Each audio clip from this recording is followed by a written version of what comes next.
Bacaan dari kitab Kejadian. Adam menghampiri Hawa, istrinya, maka mengandunglah wanita itu, lalu melahirkan Kain. Dan Hawa berkata, "Aku telah mendapat seorang anak laki-laki dengan pertolongan Tuhan." Selanjutnya dilahirkannya Habel, adik Kain. Habel menjadi gembala kambing domba, sedang Kain menjadi petani. Setelah beberapa waktu lamanya, maka Kain mempersembahkan sebagian dari hasil tanah itu kepada Tuhan sebagai kurban persembahan. Habel juga mempersembahkan kurban persembahan dari anak sulung kambing, dombanya, yakni lemak-lemaknya. Maka Tuhan mengindahkan Habel dan kurban persembahannya itu. Tetapi Kain dan kurban persembahannya tidak diindahkannya. Lalu hati Kain menjadi sangat panas dan mukanya muram. Sabda Tuhan kepada Kain, "Mengapa hatimu panas dan mukamu muram? Masakan mukamu tidak akan berseri jika engkau berbuat baik? Tetapi jika engkau tidak berbuat baik, dosa sudah mengintip di depan pintu. Dosa itu sangat menggoda engkau, tetapi engkau harus berkuasa atasnya."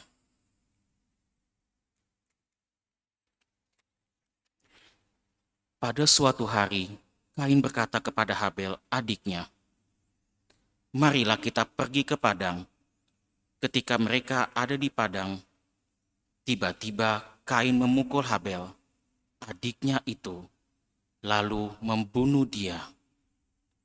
Sabda Tuhan kepada Kain, "Di mana Habel, adikmu itu?" Jawab Kain, "Aku tidak tahu, apakah aku penjaga adikku?"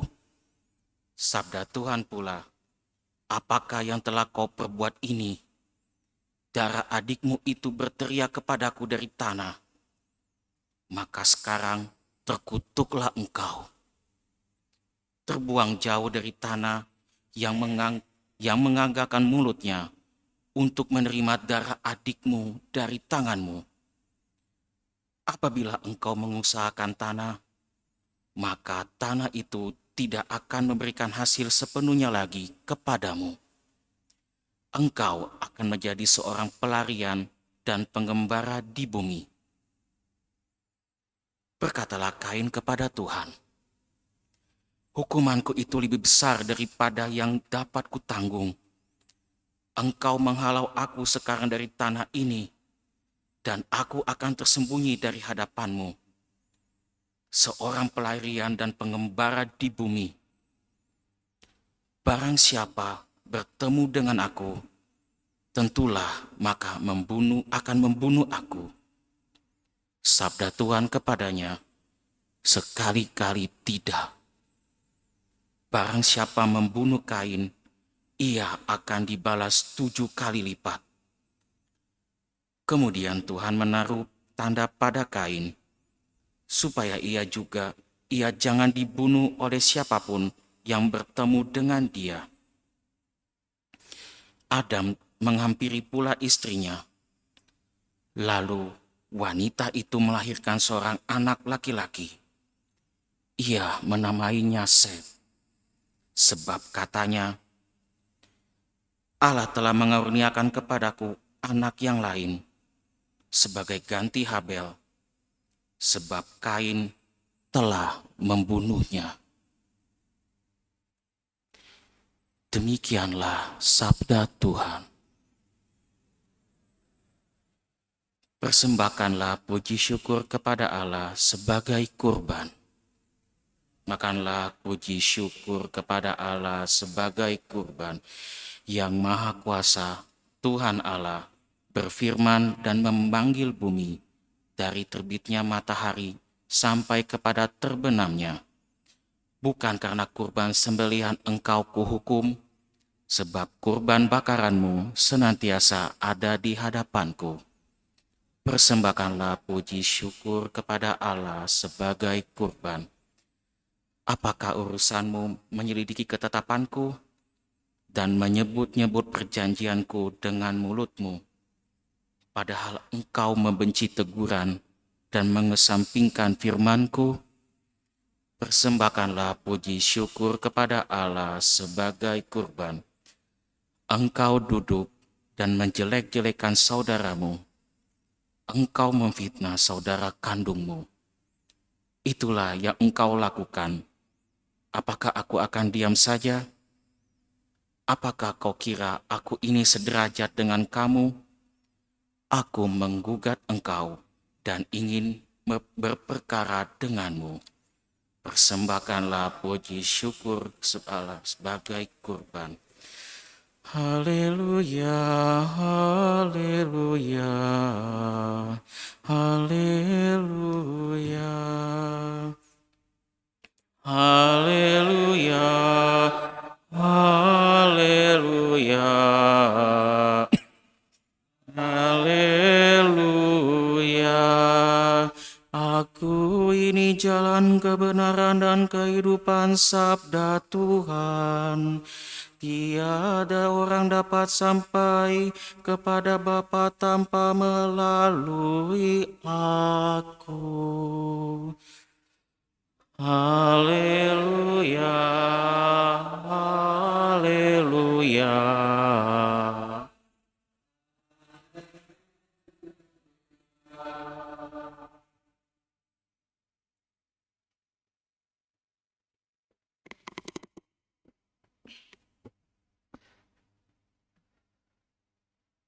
Tuhan bersamamu dan bersama. Inilah Injil suci menurut Markus. Dimuliakanlah Tuhan.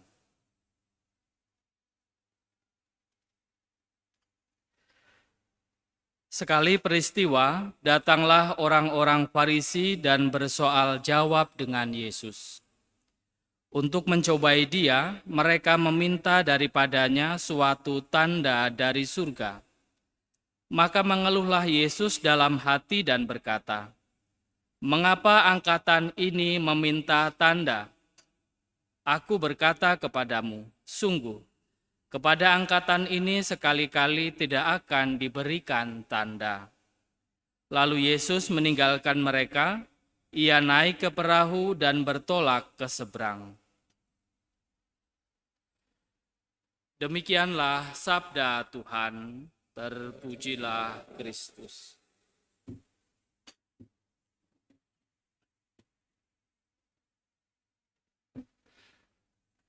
Tadi sekitar jam 5 saya ditelepon sama Romo Michael.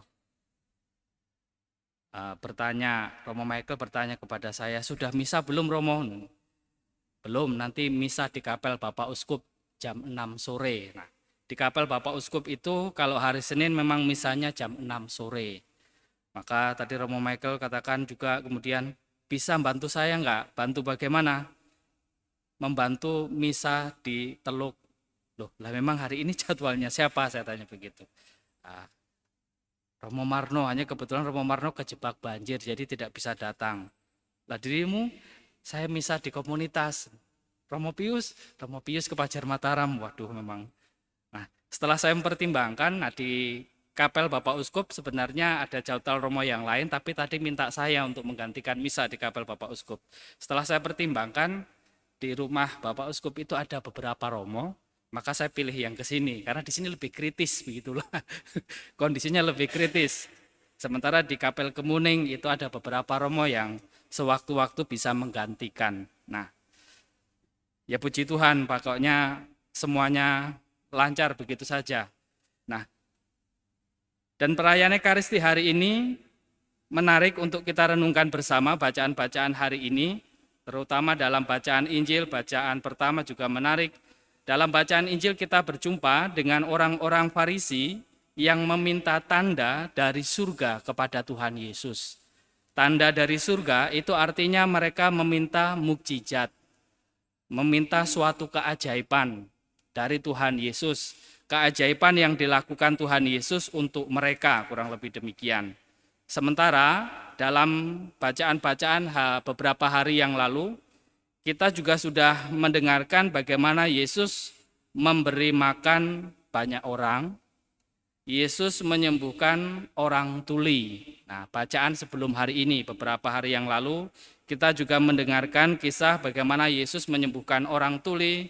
Yesus menyembuhkan anak wanita Siro Fenisia yang kerasukan setan. Lalu Yesus memberi makan sekian ribu orang dengan roti yang terbatas. Nah, hari ini kita berjumpa dengan orang Farisi yang meminta tanda dari surga supaya Tuhan Yesus melakukan. Tanda dari surga atau mukjizat. Padahal saya meyakini bahwa ketika Tuhan Yesus menyembuhkan orang tuli, ketika Tuhan Yesus memberi makan banyak orang, ketika Tuhan Yesus menyembuhkan anak wanita Sirofenisia yang sakit, yakinlah orang-orang Farisi waktu itu pasti juga ada di sekitar itu. Ada bersama dengan Yesus. Bahkan mungkin orang-orang Farisi juga ikut makan roti yang digandakan oleh Tuhan Yesus. Bahkan mungkin juga mereka menjadi saksi orang bisu tuli yang disembuhkan oleh Tuhan Yesus. Nah, hari ini mereka minta tanda. Maka Yesus mengeluh dalam hatinya, "Mengapa angkatan ini meminta tanda? Aku berkata kepadamu, sungguh kepada angkatan ini sekali-kali tidak akan diberi tanda." Mengapa Yesus mengeluh? Yesus kurang lebih mau mengatakan kepada orang-orang Farisi, sebenarnya kurang apa lagi? Kepada orang banyak saya sudah memberi makan. Kepada orang bisu tuli saya sudah menyembuhkan. Bukankah itu suatu tanda dari surga? Nah, menggandakan makanan menyembuhkan orang yang bisu tuli, bukankah itu suatu keajaiban yang seharusnya disadari oleh orang Farisi yang datang kepada Yesus hari ini? Maka dalam perayaan Ekaristi hari ini kita diundang untuk bertanya dalam diri kita masing-masing, apakah kita juga seperti orang Farisi dalam kehidupan sehari-hari? Nah, mungkin ya, kadangkala kita minta tanda Tuhan berilah tanda kalau doa-doaku dikabulkan, kurang lebih demikian. Kita senantiasa menuntut suatu tanda, tetapi kadang-kadang kita lupa untuk menyadari tanda-tanda yang sudah dilakukan Tuhan Yesus kepada kita dalam kehidupan sehari-hari. Saudara dan saudariku yang terkasih, mengapa orang-orang Farisi tidak bisa melihat tanda-tanda yang dilakukan Tuhan Yesus ketika Tuhan Yesus menggandakan roti, ketika Tuhan Yesus menyembuhkan orang tuli, ketika Tuhan Yesus menyembuhkan anak wanita Sirofenisia? Kemungkinan besar dan kemungkinan pasti juga bahwa mereka menutup diri terhadap apa yang dilakukan Tuhan dalam kehidupan mereka. Nah, kita diundang untuk menjadi pribadi-pribadi yang membuka diri terhadap karya-karya Tuhan dalam kehidupan kita. Lewat karya-karya, lewat peristiwa-peristiwa hidup yang kita syukuri, peristiwa-peristiwa hidup yang menggerakkan hati kita untuk mengucapkan rasa terima kasih. Nah, disitulah sebenarnya Tuhan berkarya dalam kehidupan kita. Peristiwa-peristiwa yang membuat kita bersyukur, peristiwa-peristiwa yang membuat kita bisa berterima kasih dalam kehidupan kita. Yakinlah dalam kehidupan kita ada banyak hal yang bisa membuat kita itu mengucapkan terima kasih, yang membuat hati kita itu penuh dengan rasa syukur. Dan itulah yang harus disadari dalam bacaan Injil hari ini. Kita diingatkan untuk menerima, menyadari karya-karya Tuhan dalam hidup kita yang mengundang kita, yang menggerakkan kita untuk bersyukur dan berterima kasih. Salah satu hambatan orang untuk bersyukur seperti dalam bacaan pertama hari ini adalah iri hati. Kain dan Habel. Mereka di mana digambarkan bagaimana tadi salah satunya membunuh adiknya hanya karena merasa persembahannya tidak diterima Tuhan. Padahal hasil panennya itu juga salah satu bentuk bagaimana Tuhan melimpahkan berkat kepadanya. Hanya karena bahwa salah satunya lebih baik nasibnya, kemudian pada akhirnya dia menjadi iri hati dan pada akhirnya mengorbankan saudaranya. Nah, saudara dan saudariku yang terkasih, mari kita menyadari dalam peristiwa-peristiwa hidup kita, dalam kehidupan kita sehari-hari, kita diundang untuk menyadari dalam kehidupan, dalam hal apakah kita merasa bersyukur dalam kehidupan kita. Kita diundang untuk menemukan peristiwa-peristiwa yang membuat hati kita dipenuhi rasa syukur, dipenuhi rasa terima kasih.